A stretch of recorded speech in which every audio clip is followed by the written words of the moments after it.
বৈষ্ণব দেবী উঠে আমরা পাহাড়ে ওঠার পর আমরা 3.9 কিলোমিটার 3.9 কিলোমিটার উঠেছি। ওঠার পর আমরা একটু চা খেয়ে নিচ্ছি। তার পরবর্তীকালে আমাদের জার্নি আবার শুরু হবে। একটু হোল্ড করে আমরা একটু চা খেয়ে নেবো। এখানে শিল্টুদা বসে আছে, বিদ্যাদা চিন্তায় মগ্ন, লাঠির মধ্যে মাথা দিয়েছে, এক মনে মিলুদি চুইনগাম চেবাচ্ছে।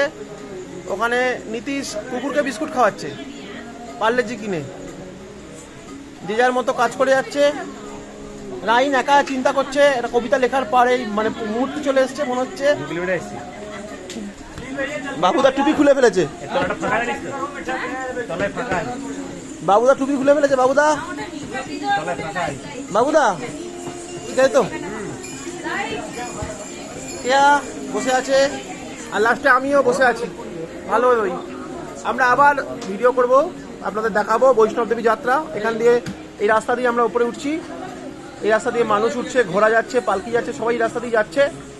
আমরা রাত্রেবেলা আবার যখন পৌঁছবো তখন গিয়ে টাইমটা বলবো কখন পৌঁছলাম।